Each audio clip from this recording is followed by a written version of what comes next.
guess you notice we have a wandering front door.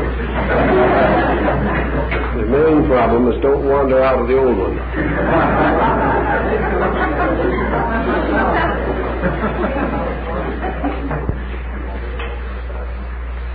This evening we want to point up a few more or less recent findings which indicate that Western psychology is beginning to move from some of its most cherished footings and is coming rapidly into a kind of partnership with both Eastern and Western mysticism. Perhaps one of the simplest points is a new attitude arising concerning the problem of pressure and the effect of pressure in producing psychotic tensions and trauma.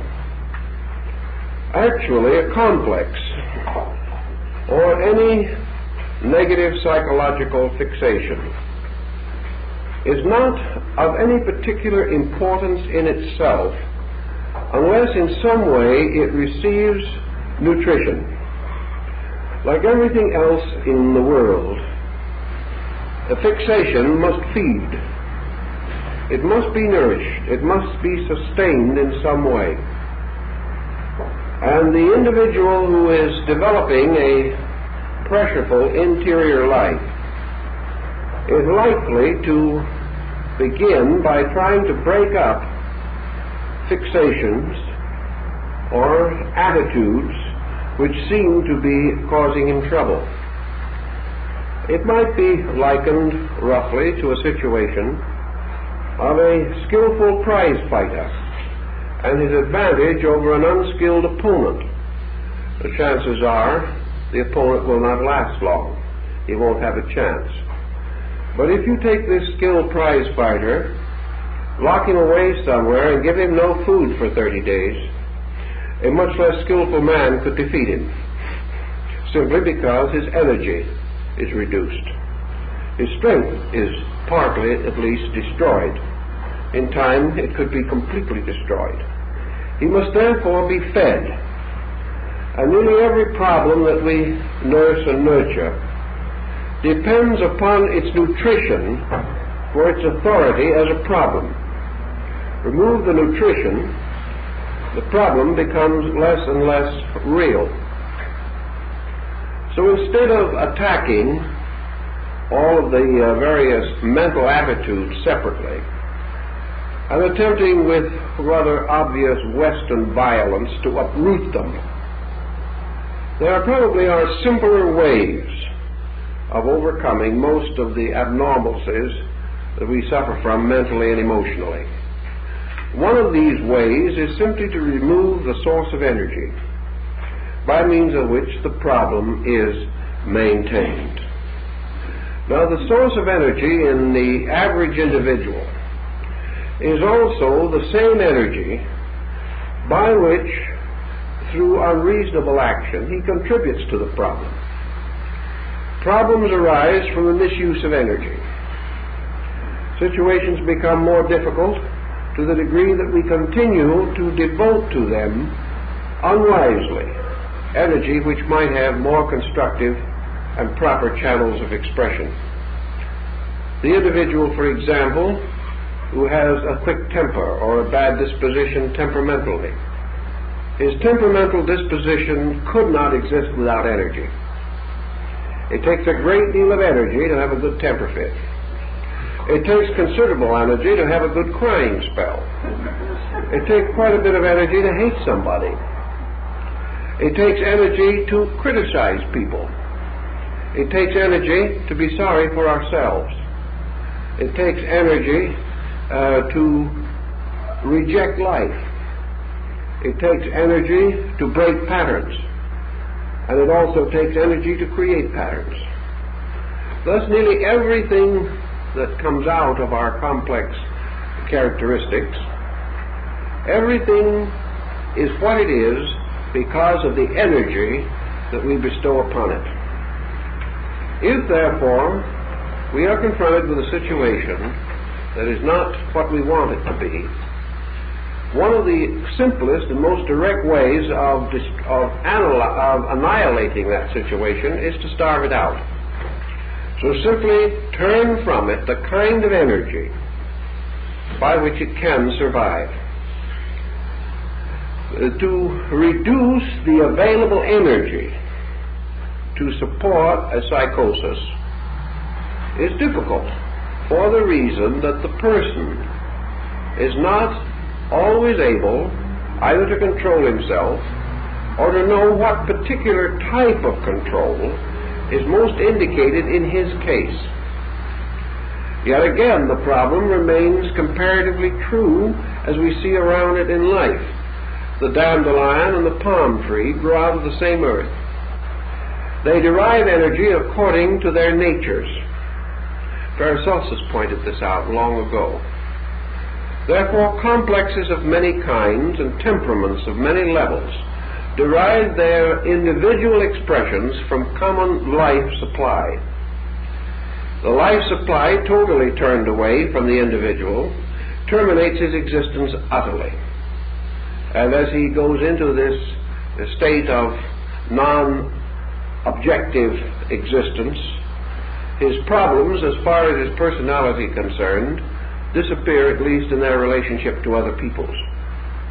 But energy is our answer. And energy is something that the average person does not adequately control. He wastes it. We waste it every day. He dissipates it. He builds tensions within it, which finally cause it to break through because he has obstructed normal patterns of life. And though he may not realize it, in most cases his energies are greater than his abilities to use them. And this becomes a very important issue. When we say abilities, I mean manifested, immediately available abilities. Certainly energy could be used to create greater abilities in the individual, but he is not always inclined to use energy in this way. Actually, most persons are restless. They are frustrated in some way, simply because their natural energy expressions do not have adequate outlets. Now, energy flowing desperately outward will do the same thing as a flooded stream. It will break through dams. It will destroy good land. It will break through dikes and embankments and flood important communal areas. Energy out of control floods the mental and emotional life, resulting in excesses of numerous kinds, which arise always from lack of control. So in the Eastern and the mystical way of thinking, there's an important clue to control or directed behavior, and this is energy sublimation. The supply of energy not called upon falsely. Energy is a kind of reservoir. We do not control it. It is available in nature. But as the waters of a reservoir are piped with numerous faucets and outlets into millions of homes, so universal energy is tubed or piped or channeled into the lives of living things. Here various faucets regulate its release into usage. These faucets can be controlled, at least in part, by the person, and thus he can determine the amount of energy that he uses. But this does not mean that he exhausts any potential cause of energy. The release of energy through his own nature has certain requirements, certain normal purposes. If these purposes are variously blocked, it is as we would find in a home, where a difficulty arises in the plumbing and the basement is flooded, or something of that nature. It is observable in psychological problems that the control of the amount of energy can have a very important bearing upon the problem itself. Now, one thing, of course, that we always have to bear in mind is that if we turn off a house meter, we turn off all of the available outlets. If we throw a switch or blow a main fuse in an electric circuit, then all the lights on that circuit are killed. And our thinking in energy has been that the individual who begins to control his energy begins to reveal lack of energization in all of his activities. In other words, he becomes lackadaisical. He loses ambition. He becomes too sedentary in his ways, too phlegmatic, and is left behind in this great race of life. One of these days we may learn that the fellow that is left behind is the one who first enjoys a little peace and quiet, but we are not quite to that way of thinking as yet. But the accusation that is most often turned against mysticism is that it leads to a life of non-action. It causes the person to cease to be a valiant champion of some cause or other, real or imaginary, with which most persons keep their lives occupied. This is where the control, however, is without direction. If you want to turn off a faucet in the kitchen, you do not need to turn off the water at the curb or ask to have the city turn it off at the dam. It is perfectly possible for the individual to direct or control specialized uses of energy as these usages arise within his own understanding and need. Zen, coming into the life of Western man, and it is moving rapidly in the life of Western man today, is simply an Oriental adaptation of the thought or the basic theme that what we think is important is only important because we think it is important. Therefore, more or less empirically, the amount of energy used by us in any particular undertaking is determined by our own attitude as to the relative importance of that undertaking. Two individuals both suffer a grievance, or perhaps have mutually antagonized each other. To one of these persons, this antagonism becomes the basis of an enduring disregard. Hatred sets in. The most violent, negative, critical, condemnatory emotions are given expression. The other person, who is a party to the same grievance and perhaps has contributed to it or suffers from it, simply does not have this attitude. To him, a person taking a small matter so seriously is humorous rather than desperate. So he simply laughs off a situation that is going to cause another human being years of misery. The difference is the amount of libido that these two persons are willing to expend on something. We cannot deny the fact that persons are born with two essentially diverse dispositions. One individual finds it completely simple to remain detached from the primary pressures of life. The other individual finds it almost impossible to extricate himself. His every instinct is so intense and so extremely personal that he cannot resist any challenge which can possibly stir him up and cause him to become involved in the situation. Where the sense of humor is deficient, this difficulty intensifies.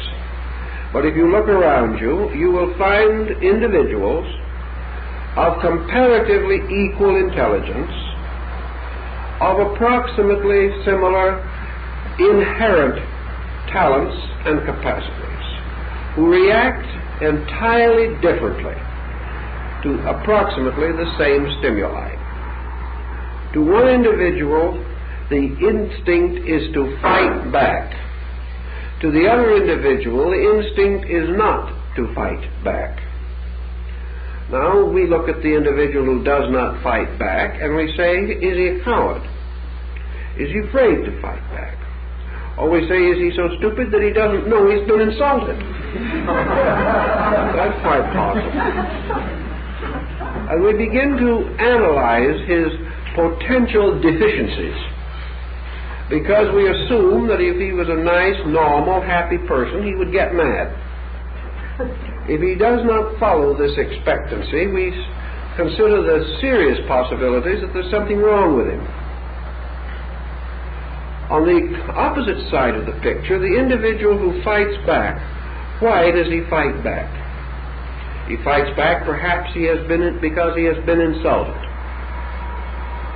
And a person insulted, as one of the old Greek philosophers explains, is in a very precarious position. It only is an indication that he does not know his own weaknesses. Because the moment a person is wise enough to be insulted, he knows so many of his own shortcomings that no one else's discovery of them would be much of a discovery. A man who is insulted can turn and say, I could tell you many things about me more worthy of insult than the thing you have selected. Well, this would be rather devastating. And would probably ruin the day for some belligerent. I've seen things like this happen. And the belligerent one pauses for a moment and then suddenly stands back and laughs. The pressure is off of the entire situation because the individual has not permitted it to be pressureful. Pressure of this nature is nearly always illusionary. Pressure is pride. Pressure is offended hypersensitivity. Pressure is the determination of arrogance to force a situation, whether it is right or wrong. Pressure in almost every instance arises from the direct abuse of our energy resources. Instead of using our energies to build with, we are using our energies to fight with, to fight against shadows, to create within ourselves patterns of tension which, continuously energized, ultimately become so habit-ridden, so completely possessive of us, that we surrender to them utterly and abjectly.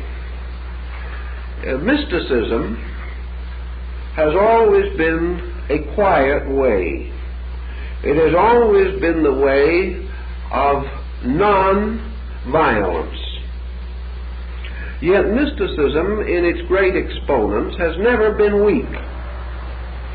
This idea that mysticism must be weak and negative simply arises in a civilization that is determined to justify its own lack of self-control.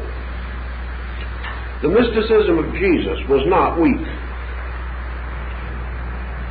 Jesus recommended strongly that if a man is struck upon one cheek, he turn the other also. If the average person of today performed such an action, he would be called a coward. Yet it is often a greater test of interior integration to remain poised and calm than it is to express violent displeasure by means of which other people think you are defending yourself. Now, we have this situation also to bear in mind. We certainly desire, wherever possible, to keep the good esteem of other people. We do not wish to be regarded as eccentric. We do not wish to be labeled as weaklings. We do not wish to lose a certain propriety of status. On the other hand, is it necessary for us, in order to maintain our social position, to commit actions that endanger our health and security and perhaps even our lives. It's like the problem of the genial host. Years ago, New York, in the days of the open saloons as they used to be when they were really great social centers and you had 5 cents worth of drink and $4 worth of free lunch. That type of situation once actually went verily on its way. And I have definitely seen fine top sirloin steaks go for free along with a 5-cent stein of beer. Of course, those days are gone, but the problem we're in is the bartender. Now, the bartender certainly does not wish to make a bad impression. At the same time, every one of his customers wants him to drink with them. If he succeeds in doing this, he will not be a bartender very long. So the bartender, notoriously, is a man who does not drink. He seldom, if ever, drinks with anyone. And that is a known fact. No one asks him. Now, when this arises in the problem of living, we can say that the person who is continuously trying to please those around him by reacting as they expect him to react has only 2 choices. Either to be the bartender who drinks when everyone wants him to and very shortly develops ulcers, or to make some kind of a clear statement of his own values in this matter, either by revealing it or by affirming it, to the degree that he will not be expected to make himself sick in order to make himself companionable. So in mysticism, this situation of the person being different, which does irritate, aggravate, and horrify certain individuals, the process of being different in order to be healthy is a decision that thoughtful persons have to make. Mystics in general have been different without being obnoxious. And that is where the line of social proprieties come in. But in life, we must either settle down to being like others, and with doing this, take on all of the karmic consequences of the way they act, or we must be like our own principles recommend that we should be, and have strength enough of character to stand up under a certain amount of misunderstanding and even abuse if the occasion arises. For in the universe in which we live, it is much better for us to be abused 100 times than for us to abuse someone else once. Mysticism, by reducing the intensities with which we react to situations, begins to smooth out living. It smooths out living by not permitting everything that arises to become highly personalized. It withdraws energy from areas in which that energy is not important and is non-productive, and applies this energy to other areas which are important and are productive. This brings, of course, a fine point of difference. The individual who, generally speaking, is heavily loaded with psychic pressures, generally does not have any area to which he can transfer his energy. He is sick, he is in trouble, he is in the spot he's in, because his energy has only a circle of negative outlets, and that these outlets are continually punishing him. To tell this person that he should direct his energy into other outlets might present a problem. He has no other. I know a person who had a bad neurotic situation for many years. They were not very healthy physically, had to live a rather sedentary life. I tried for months to try to get this individual to take a little interest in reading. Here he was a worrier, he was miserable, critical, thinking of himself all the time, loaded with hypochondria. And he finally admitted to me that never in his lifetime had he read a book, and never in his lifetime did he intend to. He didn't enjoy reading books. I asked him why, and the man was absolutely honest. He said, they take my mind off my misery, and I want to be miserable. Well, at least he was franker about it than most. He enjoyed misery more than he enjoyed getting over it, because he liked to be sorry for himself. This sounds ridiculous, but without the verbal statement of it, it is present in millions of human lives. Innumerable persons, given the opportunity to quietly and symbolically choose between a good constructive interest and self-pity, will cling to self-pity with everything they've got, because it is such a warming feeling. It makes a certain sense of psychic importance. Is a distinction in being the most miserable person on earth, or even in the neighborhood. These things cause the person to feel individuality.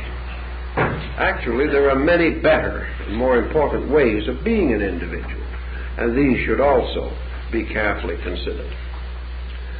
Zen coming in with other Eastern philosophies and a certain amount of Buddhism and the general trend of the day toward a somewhat more contemplative reaction to the intense pressures of modern life has given us what is now being developed under the term psychology of values. And psychology of value is a very interesting field that shows that we can't help growing in spite of ourselves sometimes. This begins to analyze normalcy in the term of the individual's ability to recognize value. That it's no longer a case of him finding out what is wrong with him. This has been one of the big problems in psychology.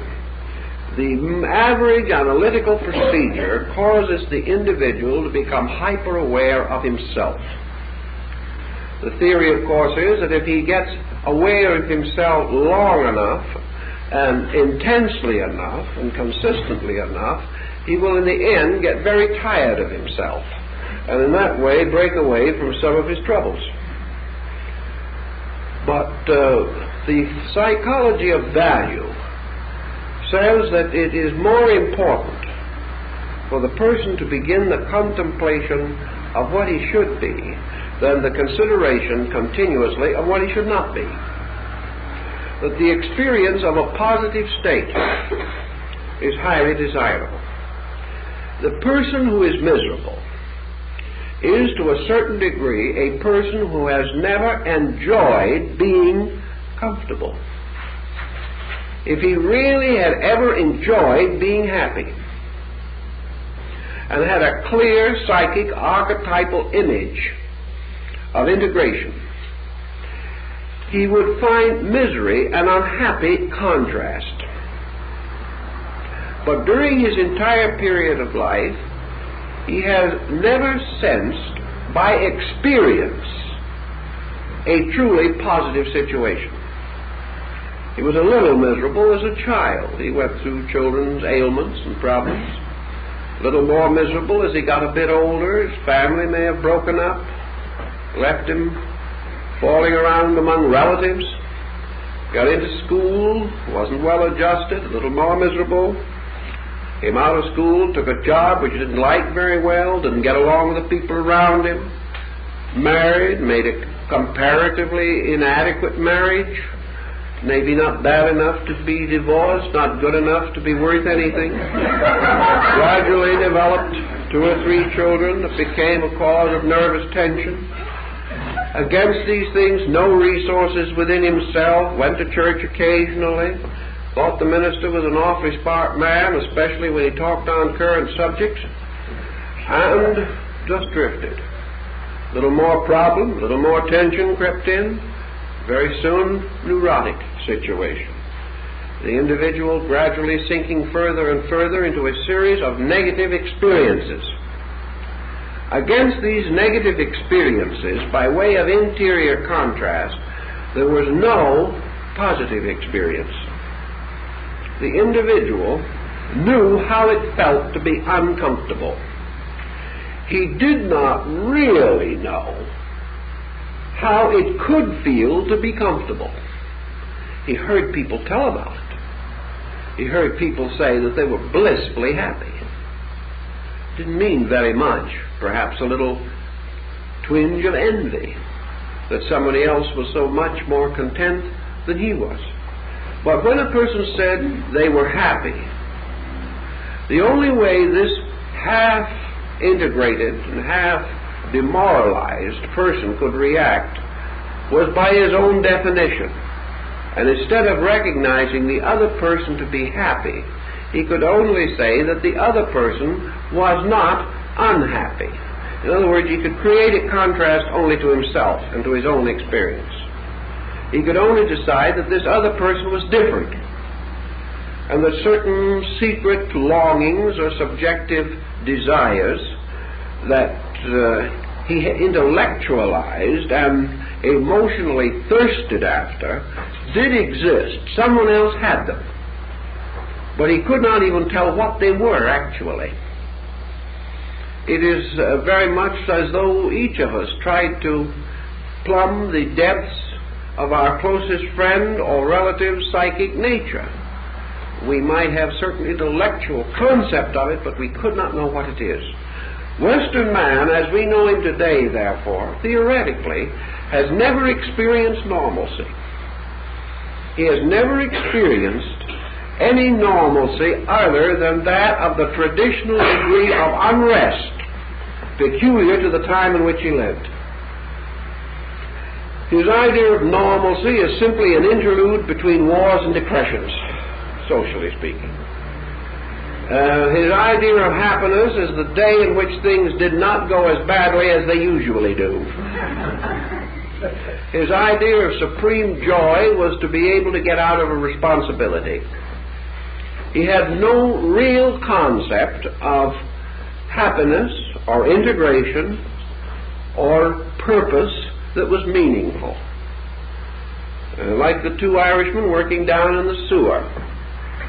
And one of them, looking over the edge of the sewer, saw a valuable, expensive automobile go by, evidently carrying some well-financed citizen. So he turned to his friend. He said, "If you had money as much as that, Pat, what would you do?" Pat said, "I'd buy a new pick handle." And that is exactly the problem we're up against. The individual feels that money would help him not to do the things that he does not want to do. But the positive expression of doing something creative, something valuable, something essentially right in itself, the average person in the West has no experience of it. He does not know what it means. He does not know what it means to be quiet in himself. He does not know what it means to be truly at peace with life. There are exceptions, of course, but the majority of human beings functioning from a continuous existence of tension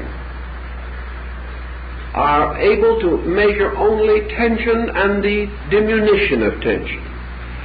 Tension becomes a normal condition. And if the tension begins to let go, the individual senses relaxation setting in upon himself. He thinks of it as sickness or exhaustion. He simply does not have any way to visualize or to release within himself the archetype of essential normalcy. Well, we can intellectualize this and say, well, what is normal? In a time when the whole world is confused, what is to be regarded as normalcy? A very simple answer is given to us by nature in this. For man, normalcy is a way of life that produces health. Normalcy is a way of life that makes men well or keeps men well. The way of life in which the person is not afflicted by the negative consequences of his own action. The only way that the Western man can think of that is, well, perhaps if he stays asleep all the time and does nothing, he will thereby not cause himself any trouble. To stop doing everything because anything we do is wrong is very much like the pouting child. But again, that might be the individual's attempt. He might say the only way is to run away from the world, to enter into a cloister or live a monastic life and escape from all of it.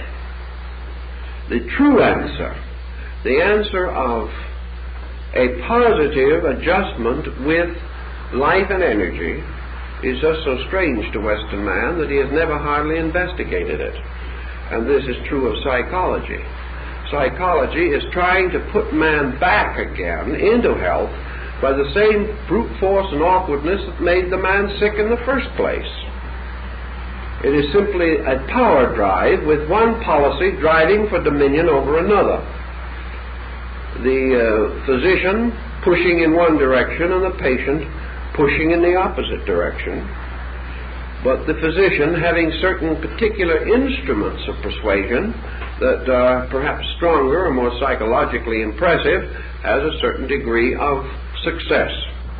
He can influence the other person against that person's native instincts, to a degree at least.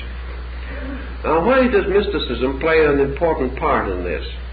It is because through a consciousness, through the interior consciousness within ourselves, man is capable of a larger area of experience than his immediate intellection might cause him to believe he possesses. Imagination, the more subtle aspects of human energy directive, causes it to be possible for a person to experience certain states by the natural, positive determination to do so. It is therefore conceivable to the mystic that a state of peace can be experienced by the individual as a direct state within his own nature, and that it is only through mysticism, and mysticism alone, that a positive state of what might be called a possible good can be directly experienced by the individual. It is by mysticism that he becomes aware of levels of value in himself which become compensatory to the levels of non-value which afflict him on the outside. If this be true, then psychotherapy has to include a certain going inward into the individual's own consciousness by the individual himself, searching in himself for positive roots of expression and usage. He has to search for the missing values and experience them first within himself, and by so experiencing them, gain a means of positive action. If we take the case of Plotinus, the Neoplatonist, we are told that according to his own record, on only a few occasions, 2 or 3 occasions during his lifetime, was he accorded the blessed privilege of a mystical experience. In those brief moments, however, Plotinus, being peculiarly blessed among men, actually experienced the state of human integration. He experienced man as himself, fulfilling the human purpose. He became aware of his positive ability to tune into a dynamic reality, to become part of and aware of a dynamic good, whereas it had always previously been that he lived in a dynamic evil and a static good. Evil had a power over him. Good did not. Because evil was active in his nature and in his environment.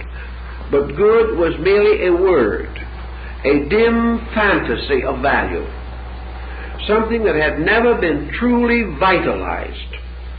But through the mystical experience, this vitalization took place, and Plotinus experienced the absolute victory of good over the shadow or absence of itself. He became in those instants dynamically good, and by that means dynamically happy, dynamically in a state of fulfillment, dynamically adjusted, and in complete possession of those ordinal virtues with which man's traditional moral life is said to be associated. Such an experience lasted 5 seconds, perhaps less. But it was an experience, not an indoctrination. Plotinus could never have been vitalized had someone explained this to him for 50 years.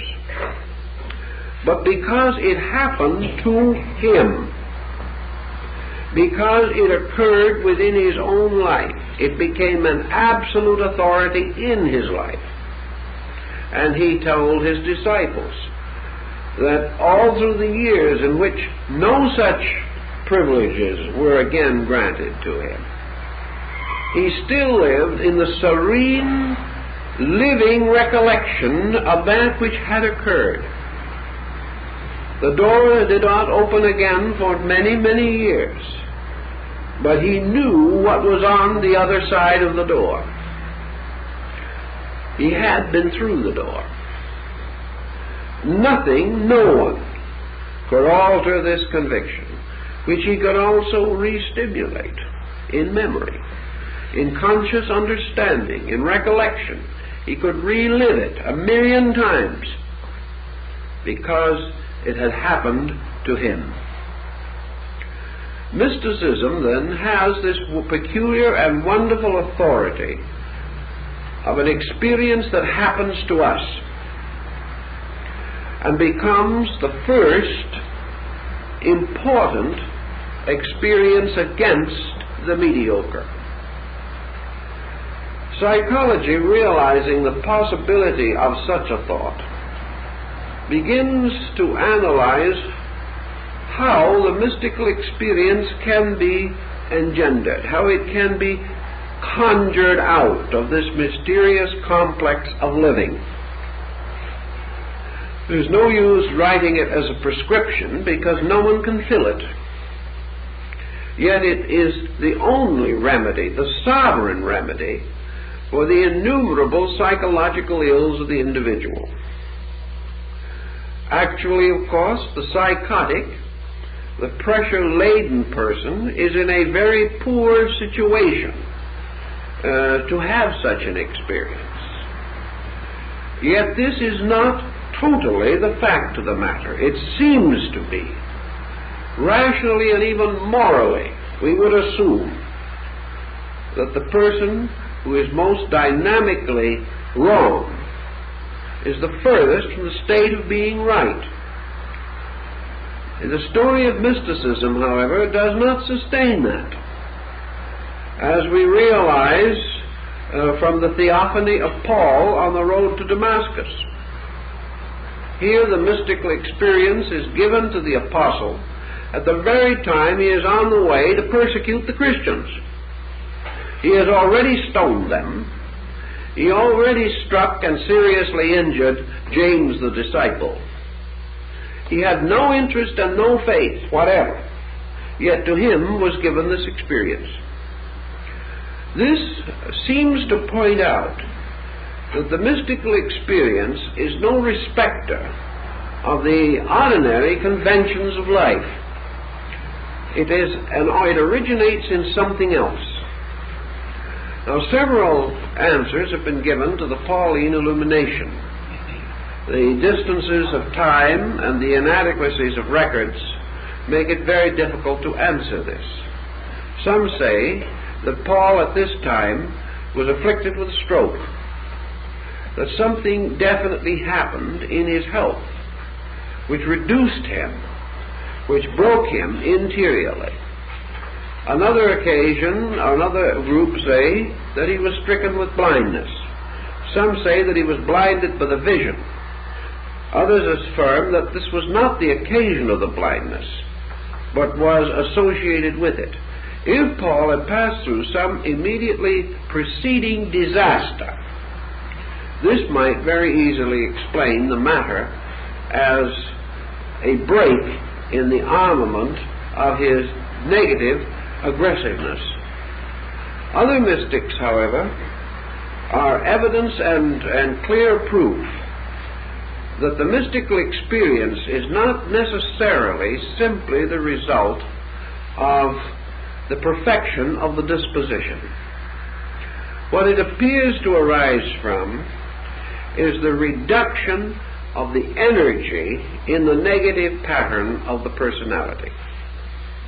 As we suggested at the very beginning of the talk, instead of exhausting the complex, there are ways and circumstances by which it is devitalized, in which the energy being withdrawn from it reduces its activity. It remains what it has always been, merely a small weed in the garden. If we take energy away from it, it will not grow. If it has already grown and we take energy away from it, it will die. We have spent all our time fighting with the weed. We have never realized that it lived by an energy which we can turn on and off, and that it is the turning off of the energy and not the fighting with the result of the energy that gives us our easiest and most lasting victory. Mysticism cultivates within the person who believes it certain religious virtues. Mysticism is founded in the simple doctrines of both Eastern and Western saints, whose lives have been very largely dedicated to a quiet, patient, reflective acceptance of the challenge of living and the continuous and unceasing refusal to become violently involved in problems which are of themselves of no importance, of no meaning, of no essential value, and which rise only to satisfy pride or egotism or a moment's emotional instability. So that your mystic actually is a person who gradually takes the energy away from the whole complex of his own psychic personality. He withdraws his support, mental and emotional and vital, from negative patterns. And these patterns, without his support, without his willful direction, without his bestowing upon them the power of the will, willing them into activity and sustaining them by will energy, if he does not do this, these patterns cease or die back again to such controllable dimensions that they are no longer serious problems in life. The mystic, by his retirement from confusion, by his relaxation away from tension, thereby acquires two situations that are helpful. First, his natural reduction of intensities automatically helps to clarify the psychic field. And the same reduction in tension helps to clarify his relationship with his own basic consciousness. By moderation in his conduct, he thereby reduces any abnormal psychic situation that exists, and at the same time makes available to him and to himself his interior hyper-psychic resources that go beyond even his mental, emotional, or psychic propensities. His end always is the same, namely that he shall experience that which is right, and from this gain the absolute criterion of what he should and must be. Because until he experiences the substance of good within himself, he does not know how he can be good. The question always arises, what must a man do in order to be saved? And until man experiences this as solution in his own consciousness, he can only listen to the advice of others. And this listening to advice is not the same thing. We can listen to advice forever and reject it all. But once we have known something, we have a new level of value, a new standard upon which to erect our own structure of life. Zen and other Eastern systems, therefore, boldly advance what almost might be regarded as a sharp knife, a powerful and directive influence. Instead of wandering around in this misery world of continuous compromises, Zen takes the attitude that this is so, this is not so. The decision is simple. The need for this decision is obvious. The excuses against the decision are numerous, and none of them is valid. The person's own predicament is such that the need for solution is desperately indicated. Therefore, instead of locking ourselves in a vast, involved dispute about this matter, let us visualize the situation as the deathbed scene in which the doctors are arguing as to the medication, and during the argument the patient dies. And that is more or less the situation. While we are making these tremendous philosophical arguments about this and that, our own situation grows steadily worse. And in the midst of all of the defenses that we intellectually conjure to our support, the individual is the living picture of the fact that his position cannot be defended. He proves by his own existence that he is wrong, and then claims by his intellection that he is right. If he continues to do this, of course, he will continue in the difficulties with which he has been plagued from the beginning. Now, in the West, which is not a contemplative world, the search for a Western mysticism, a mysticism not different substantially, well, there can be really no East or West in truth, but Western in the sense of being presented in a manner as compatible to our experience as possible, and at the same time not to compromise its basic integrity. This idea of a Western mysticism is growing in importance to Western man today. He cannot be actually the kind of person that he reads about in the stories of ancient Eastern saints and things of that nature. He just isn't that person. But he has the same need as that person. He has a certain basic respect and veneration for the thing that he does need. But he has to find some way of acquiring what he needs, of making it available to him as a personal experience. So psychotherapy approaches this situation. What can we do other than what we are doing in order to help to cleanse this stable of the human psyche and act in the true part of our own Hercules? Obviously, for Western man, this must be brought under some kind of control mechanism. And in that, it's not so different from Eastern man. Certainly, the processes of Eastern meditation are no less scientific than the processes of Western psychoanalysis, nor are their theories, in either case, superficial. And in both instances, there is a thoroughly integrated formula.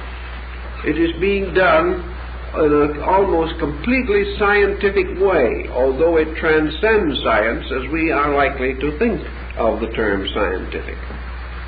Meditation is also a person starting from a situation and moving from that situation towards a goal or an end which justifies the consecration of life to that end.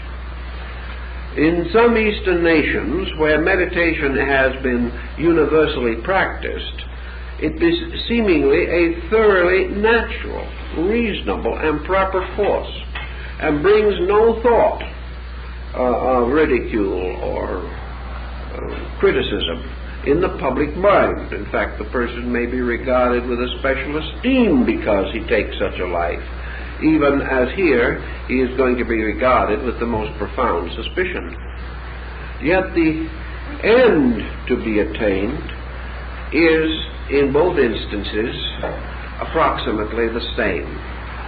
But man in the West is thinking of his end in different symbolism. Eastern man thinks of his end, perhaps, as complete emancipation from worldliness. He thinks of the end of his existence is his return to a state of total union with deity. The Eastern mystic has a highly spiritual end which he seeks to attain. To him, this end is the only reason for life, and its existence is a searching for God and good. And the life of godliness and of goodness, these are the proper lives and the important lives, and other lives are comparatively unimportant. In the West, the goal of man is not good in the sense of God, but good in the sense of adjustment with a situation in which he exists. Western man is not seeking to go to a heavenly place. What he probably is trying to do, if he ever was able to define it clearly, is to bring that heaven here. He wishes to bring heaven here. He wishes to perfect the world he is in. Whereas certain mystics have always had the attitude that the sooner out of here, the better.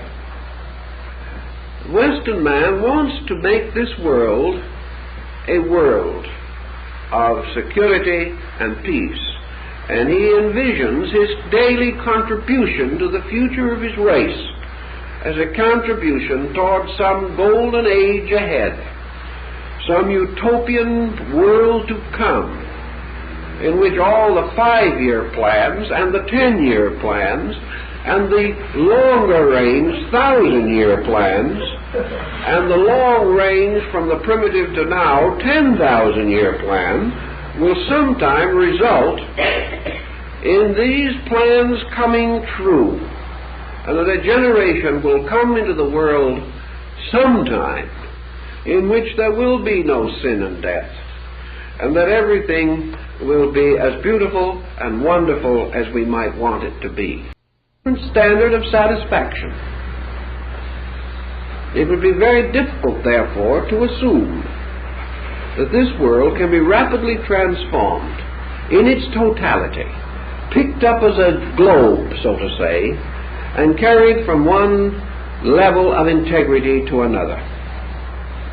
Western mysticism meets this possible conflict of concepts with the other situation then, that man's own life becomes to a measure a psychosomatic symbol of the whole world. The world as we know it here is made up of an infinite number of beings capable of the statement of I. These beings exist as individuals, but each of these individuals is in a world and is the victim of a world arising within himself and flowing outward into his environment, or moving from his environment in upon himself. Thus each person becomes symbolical of the transference of heaven to earth, the bringing of a spiritual state into objectivity within the consciousness of man, the possibility of creating within man the utopian, the individual who possesses the virtues which he desires to have the community virtues of his world.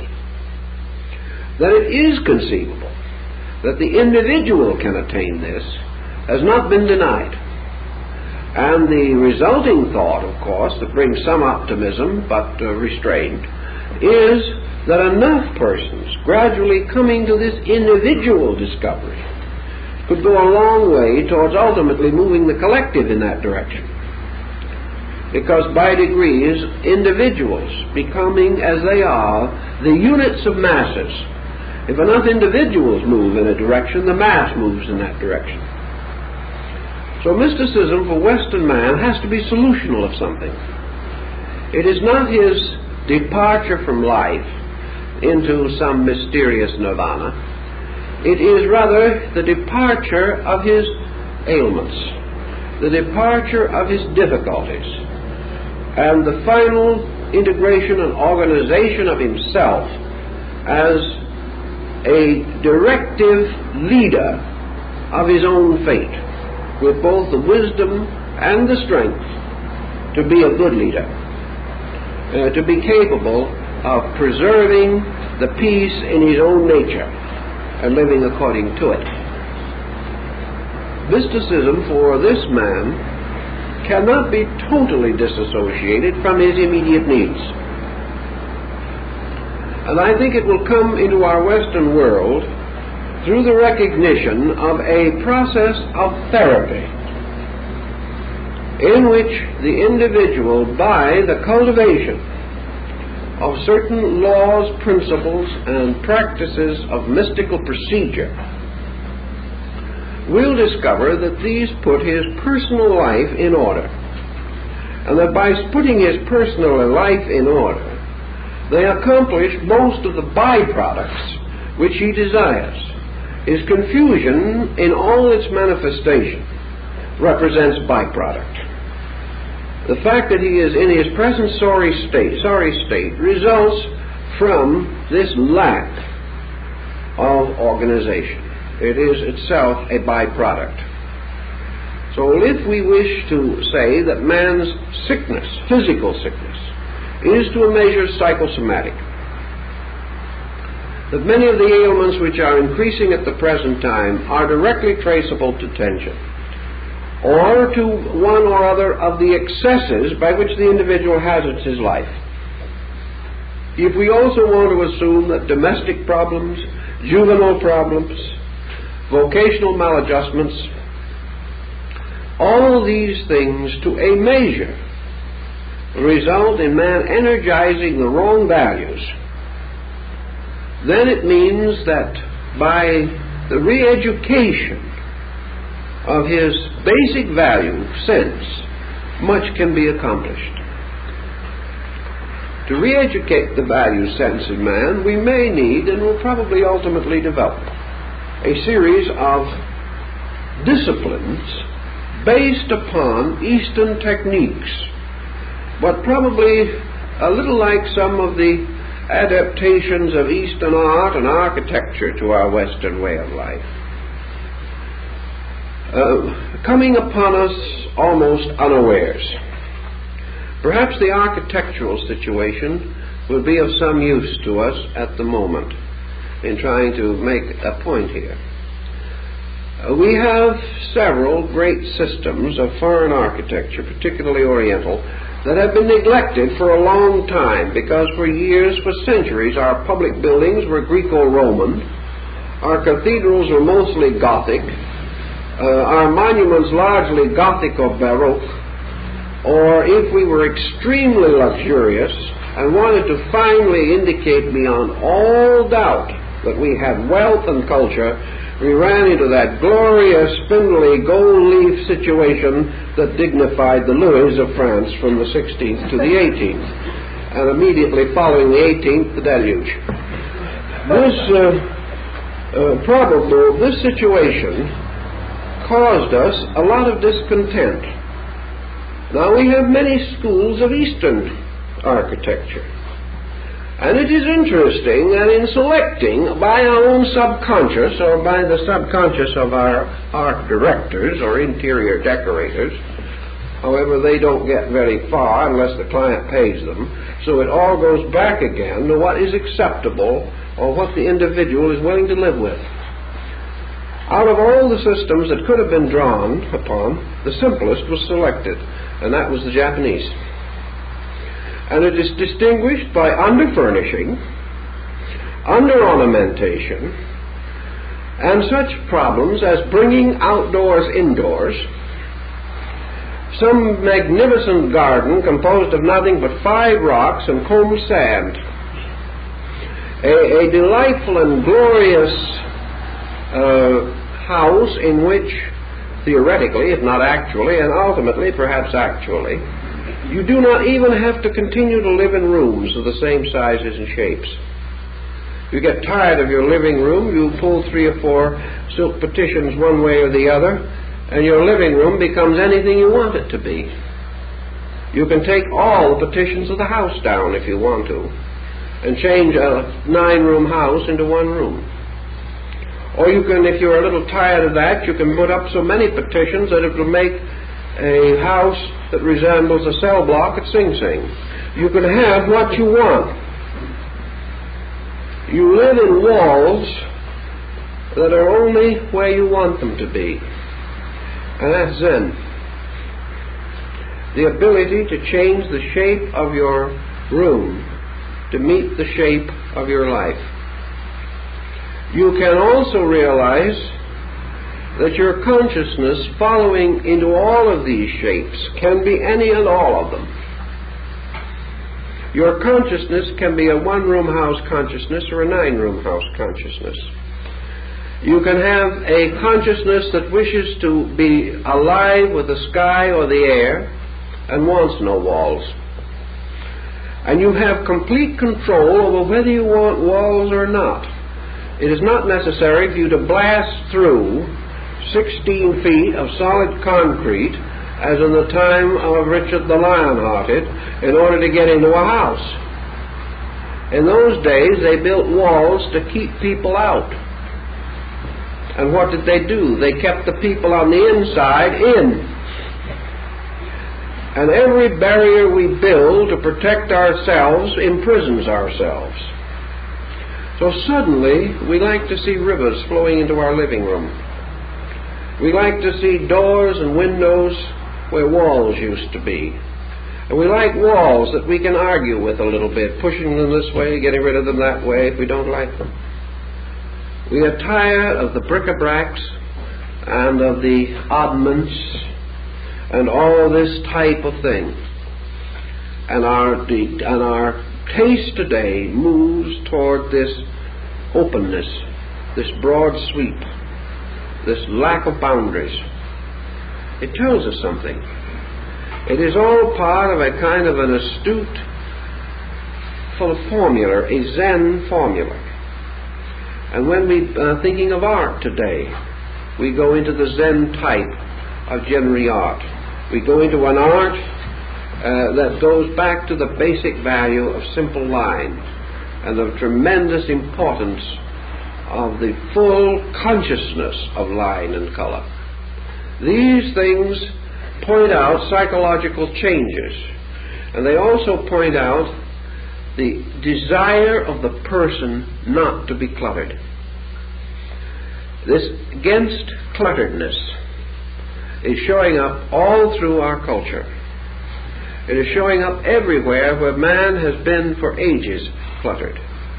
His house is nothing more or less than his escape from himself. He is doing with his house what he wants to do with himself.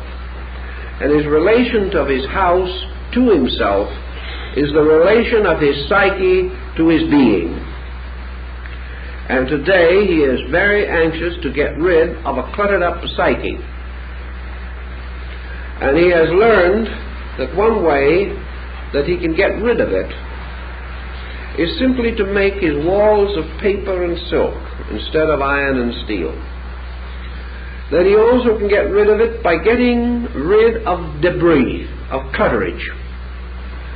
And psychology may so slowly realize, as it has, that a badly demoralized psyche is very much like a room over-furnished.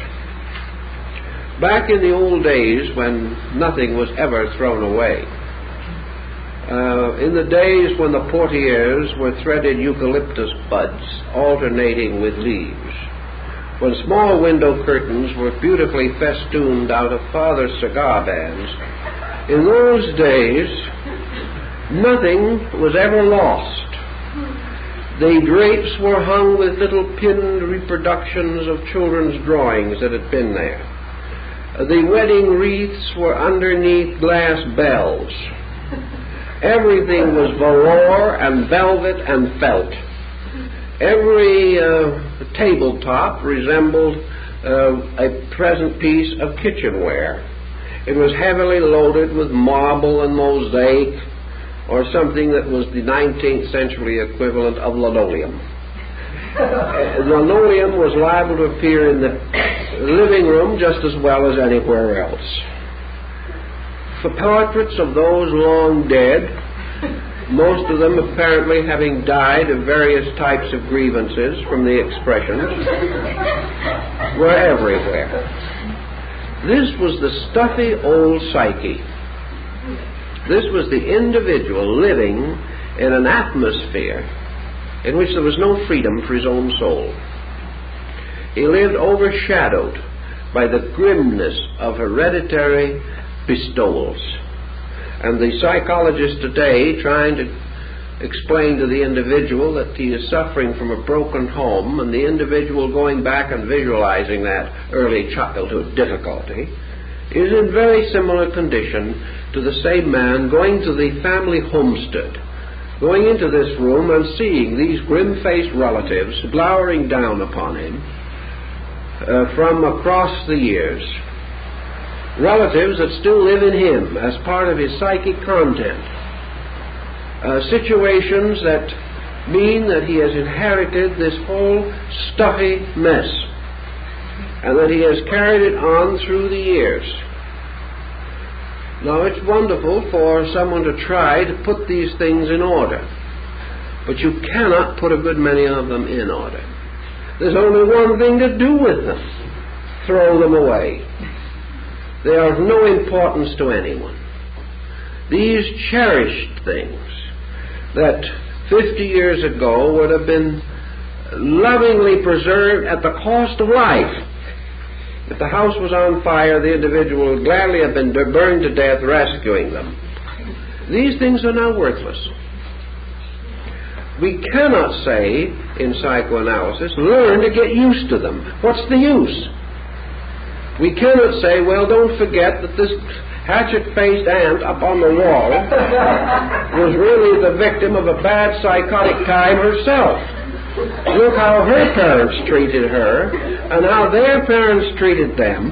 So gradually learn to see the good in your miserable old aunt. Learn to see that underneath she is only the symbol of your own frustration. What's the use? Just take the picture and turn it to the wall. Or better still, throw it away.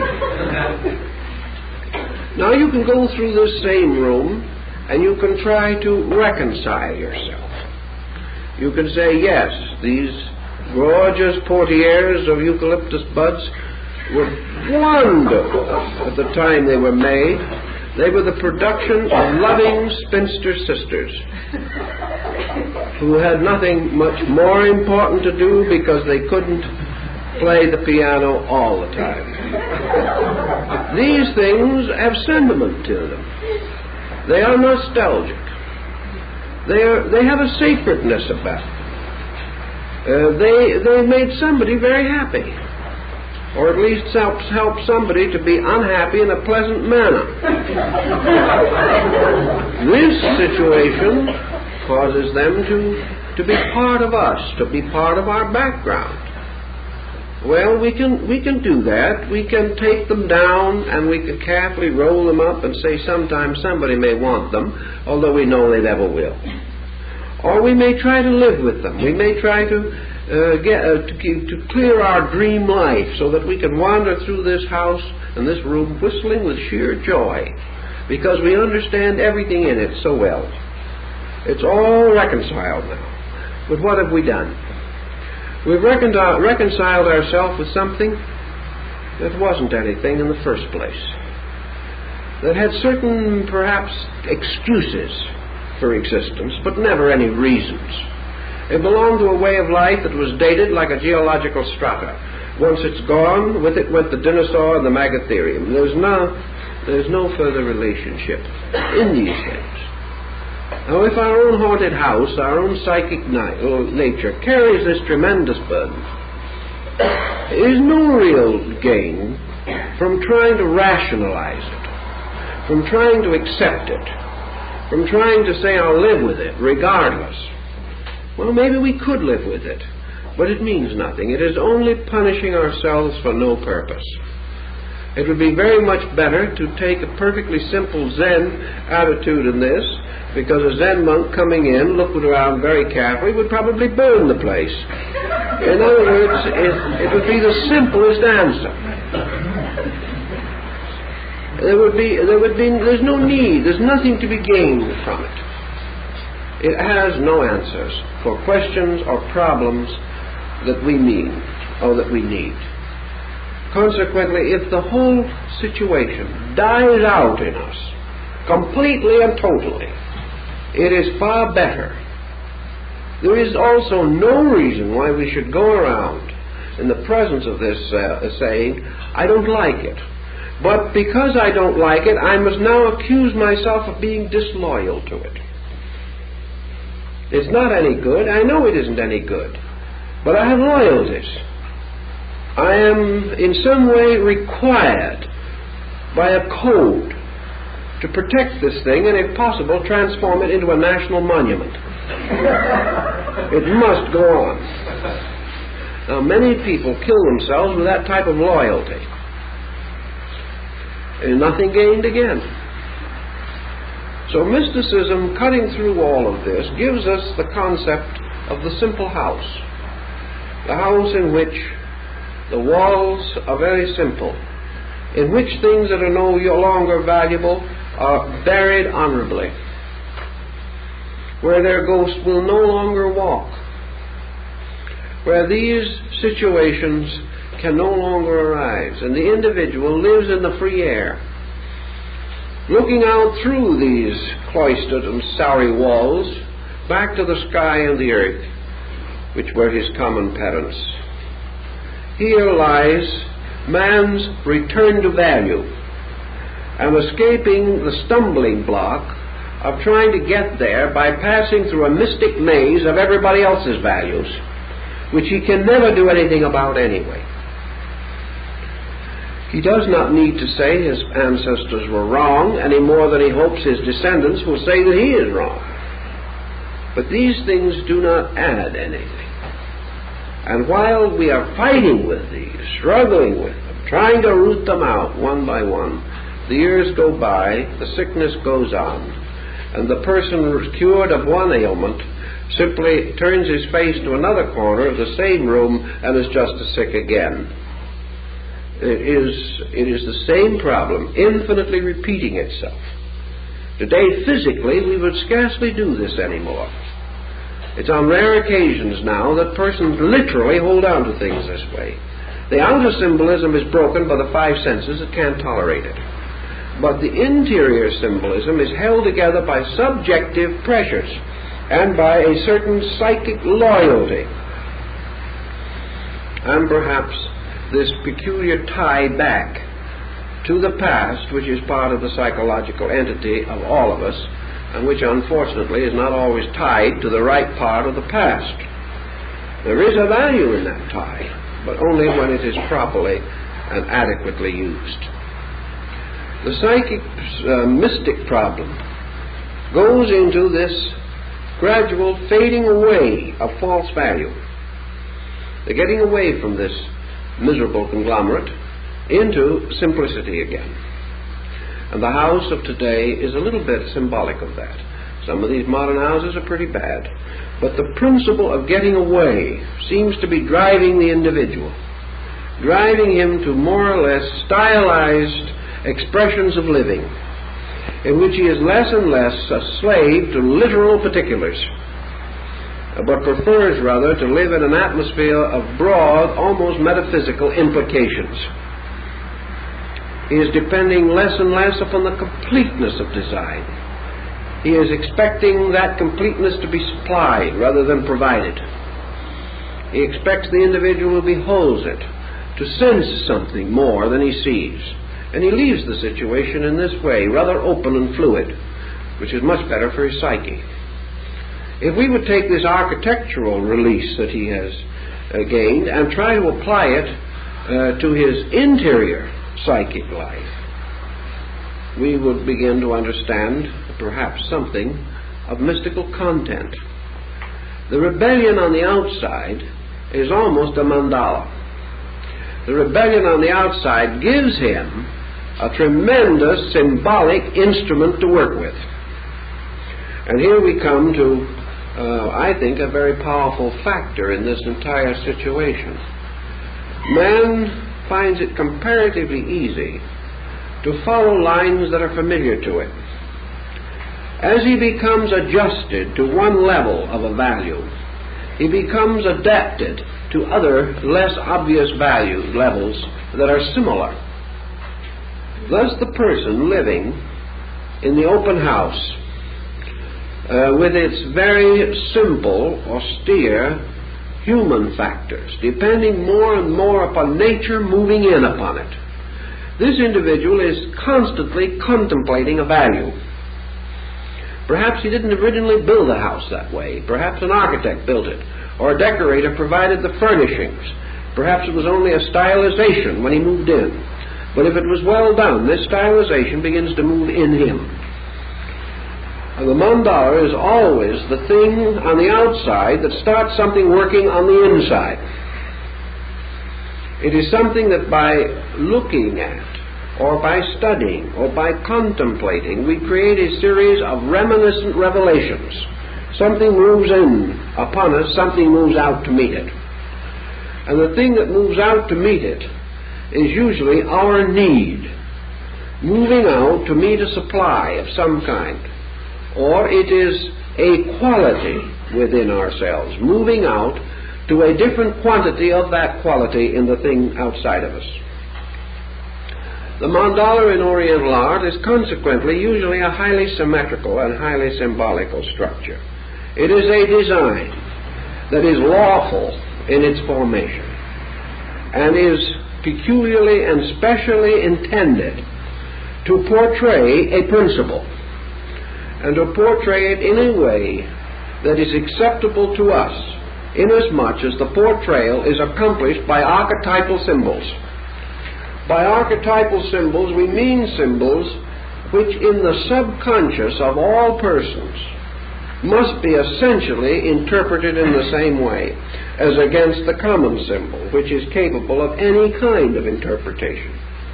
Archetypal symbols usually, therefore, go back to the great motions of humanity, the great religions, the great structures, by means of which a certain device or figure brings to the conscious attention of the individual certain factors, certain thoughts, certain restorations of memory, which he will share with millions of others who look upon the same device, because the symbols themselves are archetypal and are so intended to be. If, therefore, the individual creates an archetypal order in his life, he is constantly releasing this archetype. And in the releasing of it, he finds positive experience as against negative experience. Now, it probably is too soon to say that the American house builder is actually fulfilling or obeying the essential principles of all these archetypes. He is not. The Eastern master would not permit one column, window, or door in that building to be placed without absolute consideration for law. The Western master will not do that. He is merely concerned with a general effect. But the general effect is improving to a degree. Therefore, it is telling us something of man's recognition of archetypal symbol factors in his own life. It is telling us, for example, that man wants to allow nature to move in upon him more. He wants to live in a larger world. He wants to also live in a world in which he draws from basic resources. He wants to live in an uncluttered world. And he wants to live in a world that reminds him of universals rather than particulars. He wants to reduce, therefore, the furnishing of this house to its utilities and to such elements of essential decoration as have the greatest basic significance for him. Thus he appoints into his house no longer a mass of confused things, but a reduction in which his emphasis is upon luxury as the right of beauty rather than the right of clutteredness. It used to be that if you were very, very luxurious, you loaded everything. A luxurious individual had 9 times as many chairs as he needed. The luxurious individual had much larger pom-poms on the end of his curtain cords. He also had magnificent diapered plush edging on the curtains, so that every time you moved the curtain it was as though you were moving the entire structure of history. And of course it was just as dusty usually. But there was mass that counted. Tremendous evidence of this. Today we find one good painting, one fine piece of sculpturing. Perhaps neither the painting or the sculpturing too good in substance, but simplification, definite reduction. It may be the selection of the art is not real, does not represent personal taste, maybe only general convention, but it is reduced to a recognition that a few things become important in themselves, many things lose all importance. We go into the life of the person with the same thing. Our great psychological problem today is this clutteredness, which is resulting in desperation, emergency feeling within ourselves. We feel like the young wife coming into one of these ancestral mansards and feeling that an almost irresistible desire to throw it all out. She is overwhelmed by factors that were never her own, that meant nothing to her, and close in upon her like ancient relatives. She wants to rebel against them. She wants to furnish the place over again, to furnish it according to the living desires of her own nature. The same thing has to happen in the person. Coming into our own subconscious, which is a conglomerate of many things, including pressures, traditions, our own bad habits, and everything you can think of. The individual either has to put this thing in order, or else he has to live in a continual state of internal irritation. Now, perhaps the psychologist in this place becomes the interior decorator.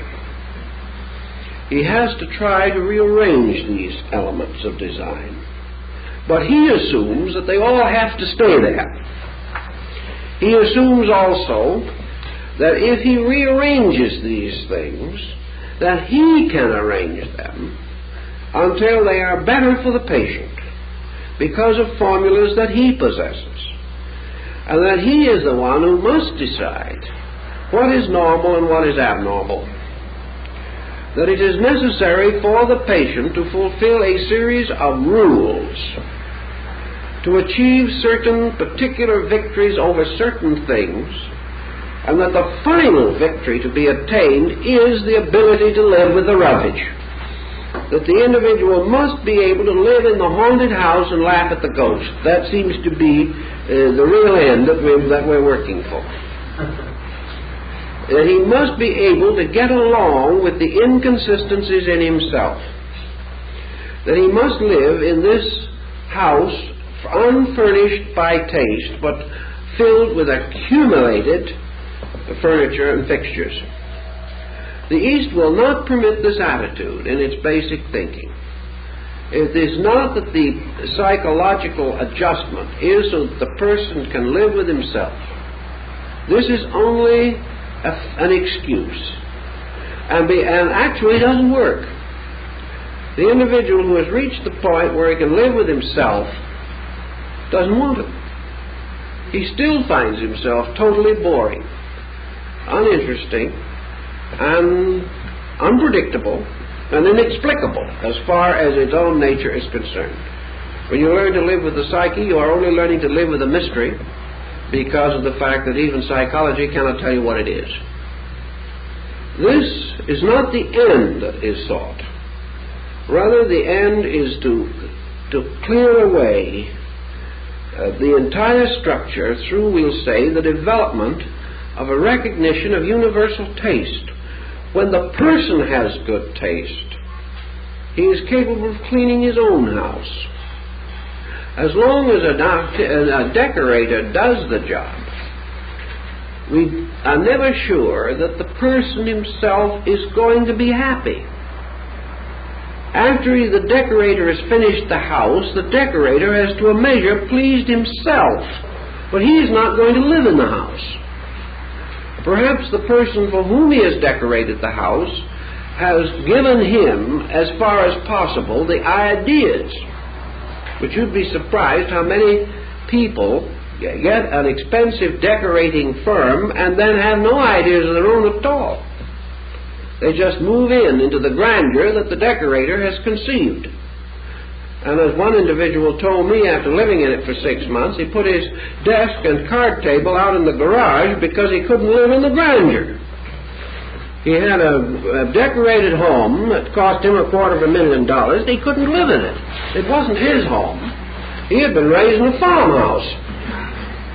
He had happened to get rich, but still, this glory of it all simply pressed in upon him, giving him the most terrible mental inferiority complex. He felt himself incapable of living on so high a standard of elegance and opulence. So the attempt to reorganize these interiors according to a formula, the attempt to take the individual's life and straighten it out in terms of Freud, or in terms of Adler,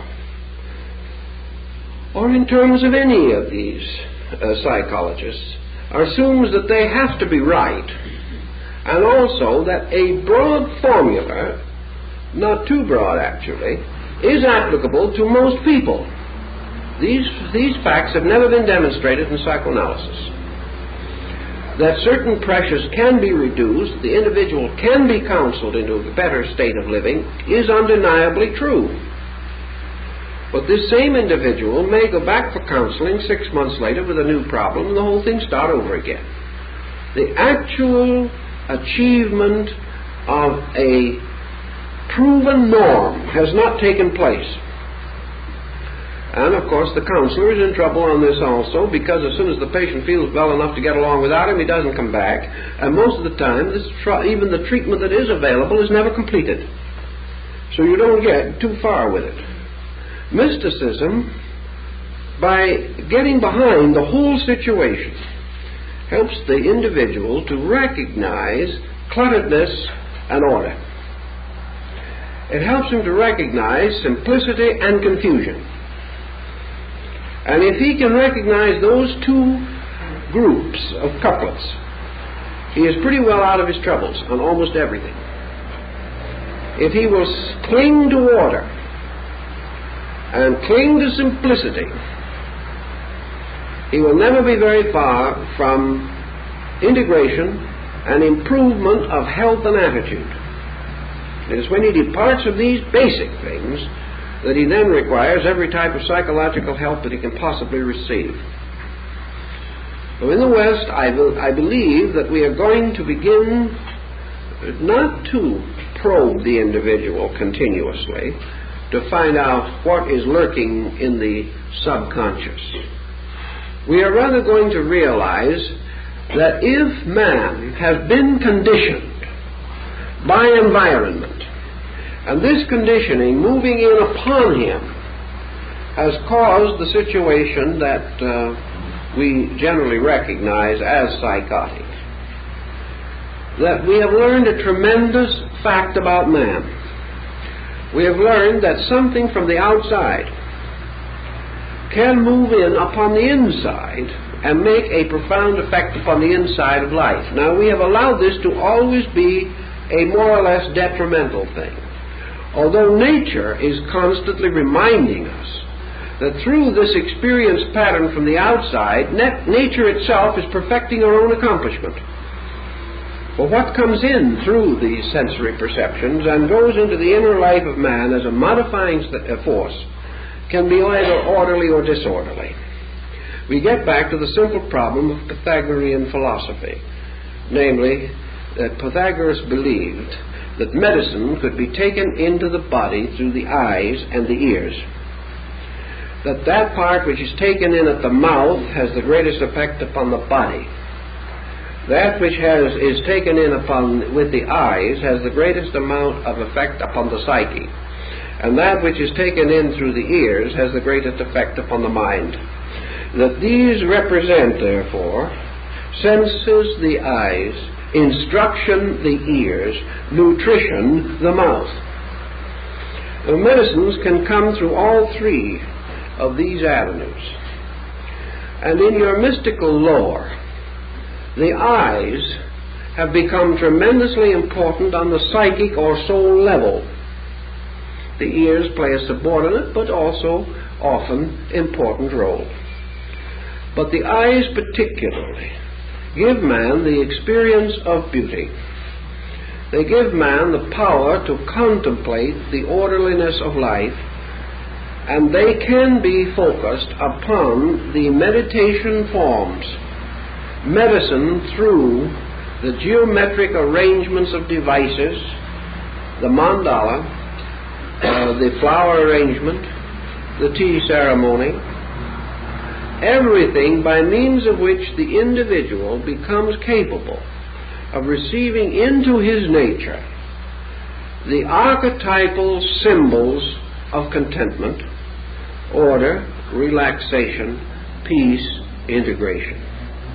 These things can move in upon him just as surely as chaos can move in upon him. And through meditation, the individual, through increasing discrimination, makes more and more use of these available faculties and powers, always with the purpose of receiving into himself certain impressions and then moving these impressions by his own interior energies. In this respect, supposing the individual, seated quietly in some convenient area in the process of his mystical thinking, looks out across the landscape, sees hills and valleys and the little town, and becomes very much aware of the type of scene that we have with the story of Gray's Elegy, a very pastoral scene, a scene in which the human interference to nature is very slight, and a wonderful soft glow hangs over life, the simple glow of nature itself.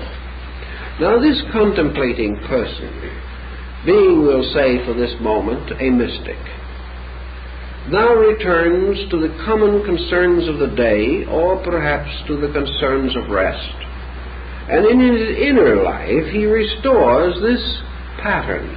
He begins to build his concept of interiors upon the placidity of nature which he has seen around him.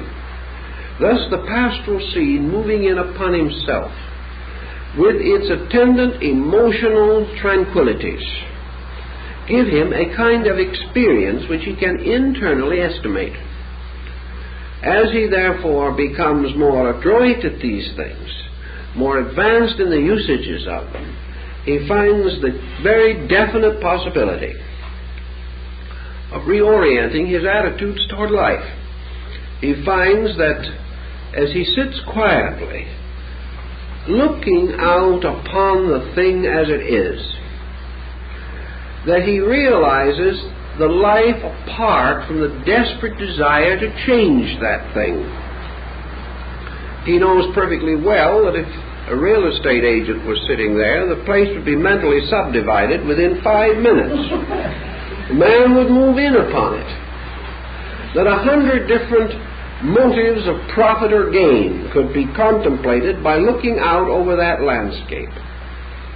But if you do not have those motives within your own consciousness, if rather you are accepting this scene as therapy, as a kind of medicine arising from restoring strong, real relationships between yourself and life, you will have a different type of experience, and a rich one and an enriching one.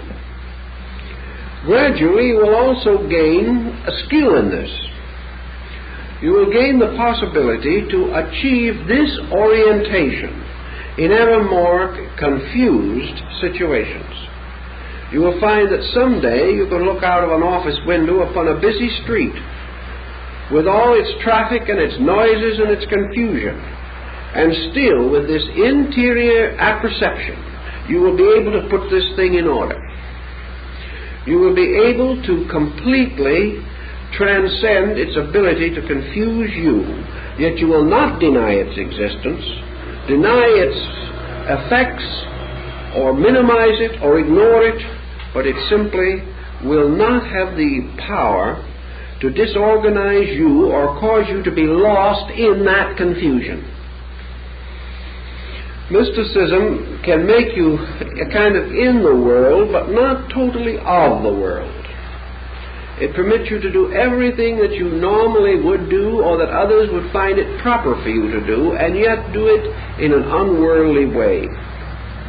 You can do these things without ever becoming so involved in them that you bestow upon them the right to hurt you. The moment you do something and become involved in it, you are going to be hurt by the one who doesn't appreciate it.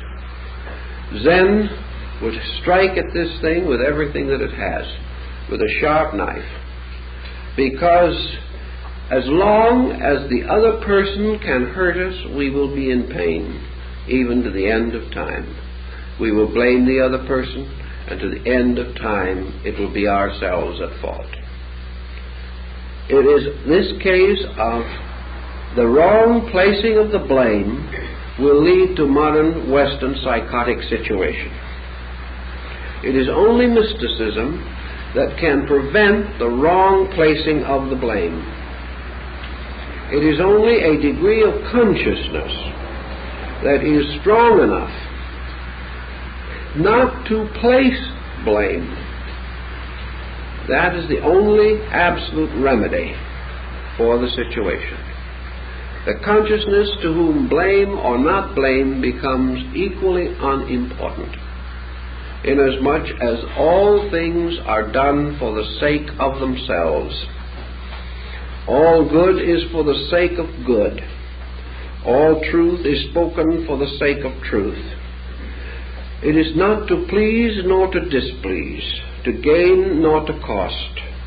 It is not to add or to diminish. It is not to satisfy or dissatisfy. As the Oriental mystic points out, the thing is done because of the necessity within the thing itself to be done. It must be fulfilled. And being fulfilled in this way, nothing is neglected and no one is hurt.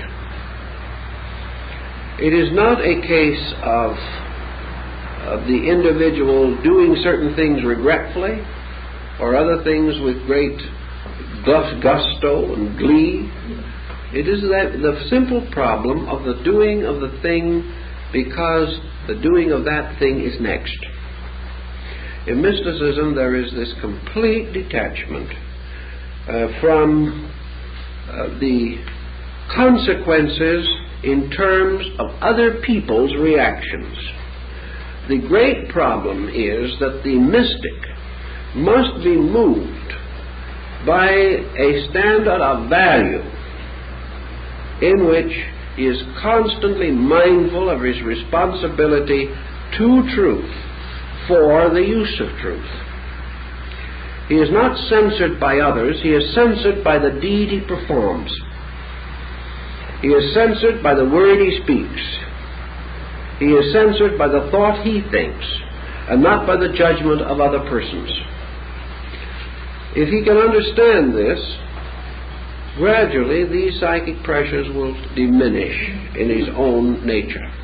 He will find that the desire to push by exercise of will against inevitable ceases. When a thing has to be pushed, it is not timely. Now you will say, but many things would never get done if we didn't push them. That isn't true. If we understand what is meant by mysticism. Mysticism is not achieved by the weight of the push. Mysticism is achieved by the inevitable integrity of the purpose. It can and must be preserved with a certain simple dignity. And experience has shown that the absolute integrity of the purpose is stronger than a push. Yet there must be one or the other. Where we're not too easily able to prove our point, we push. Where the value is itself moving the situation, it moves itself if we become its servant. Therefore, the mystic clearly, interiorly visualizes and states. And if his integrity and his visualization is true, the thing is pushed, but not by effort. It is moved by its own inevitable need. It is moved by the fact that it is trusted to a law, and because it is lawful, it must win. It is where we have to defend that which is not lawful that we have to push so hard. With all this pushing comes exhaustion. With exhaustion, irritation. With irritation, more pushing. And finally, we tie ourselves into a hopeless complex. So psychology today is beginning to seriously investigate this Zen concept of effortless effort. This process by means of which we simply do not fight all of these complexes that we have, but substitute for this battle that we have previously fought a very simple and direct positive search for value. To search for the thing we have not had, the reason for being different from what we are. Value, if recognized, becomes worthy of service. The individual will remain as he is until value teaches him or informs him or reveals to him that he is not in harmony with that which is valuable. So in psychology we are developing this value penetration, in which we believe firmly that if the person has a greater appreciation for beauty and understands it better, a greater recognition of nature and a simple acceptance of nature, a greater variety of natural, simple, constructive interests, and a stronger internal meditative life, not meditating for what he wants, but meditating to experience the state he needs, achieving through experience and meditation and diversification the personal awareness of a state of existence better than he is. In other words, that in moments like Plotinus, in these moments he will suddenly experience himself as being better than he is, or better than he knows that he is. There will be moments in which he will be picked up into peace. There will be seconds occur to him in which the confusion will open, and he will see the bright light of sky beyond. There will be moments in which he will experience a greater peace than he has ever known. Then these currents will close again, and he will be swirled along into another uncertainty. But as he cultivates interiors, he will have these moments. He will have these moments in meditation or in the very simple association with the necessary. And out of these moments, he gradually will integrate his positive philosophy. He will say to himself, whatever that mood is that I had, I don't know what it is, but that mood is value. That mood is the thing which, if I could possess it, I would need nothing else. That mood would end all interval of misunderstanding between myself, and also between myself and every other living creature. Therefore, this mood of value must be cultivated. It is not a matter of education. It is not a matter of the overcoming of every other fault that I possess. It is simply the effort to cultivate a few positive values, a positive realization of something. And even the troubled person can search for some value. Value in religion, value in a good book, value in a work of art, value in a pleasant walk in the garden, value in the kindly office of a friend, value in one of 1,000 different things. The experience of value is the first and simplest form of illumination. And it is also the thing that becomes the guide of our lives. Because the moment we experience a superior state, we are moved to make that state real, to build it into ourselves as a permanent part of our own natures. As time goes on, I hope that we shall be able to do more with this subject, because it opens a new concept of many things. But tonight we are past our time, so I guess we have done all that we can for this evening. And remember that next week we begin...